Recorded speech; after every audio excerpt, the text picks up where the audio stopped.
Meya seGoli uMnumzane uDada Morero useqinisekise izakhamizi ukuthi zizowathola amanzi kompompi bazo zingakapheli izinsuku eziyisi-7.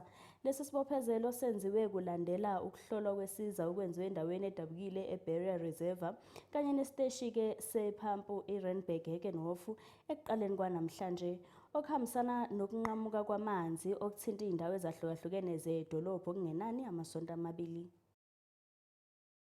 Imeya yaseJohannesburg uDada Morero useqinisekise izakhamuzi ukuthi amanzi azobuyela kompompi zingakapheli izinsuku eziyisi-7. Unikeze lesi siqiniseko ngenkathi eyohlola indawo echibini laseBerea ngaphambi kwesiphehlimanzi saseRandburg Herkenhof kulandela ukunqamuka kwamanzi okungenani amasonto amabili edolobheni.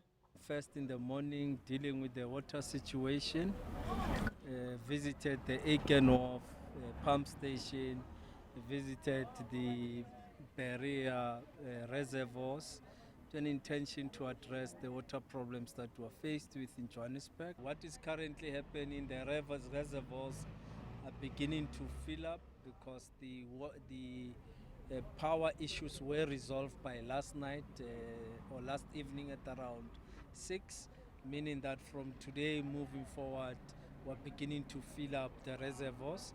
Others are already filled up and are already supplying, but by the next 7 days, everyone who has been affected would have water been restored and they'll have continuous supply.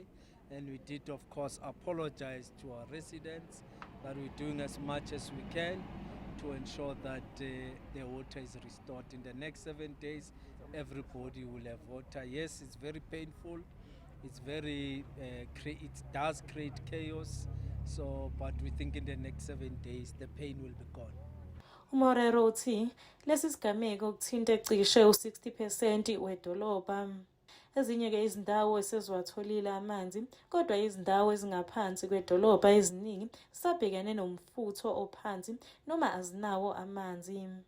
Ezindabeni zeSoweto TV, ngikuNokulunga Mthembu ngisePhiri.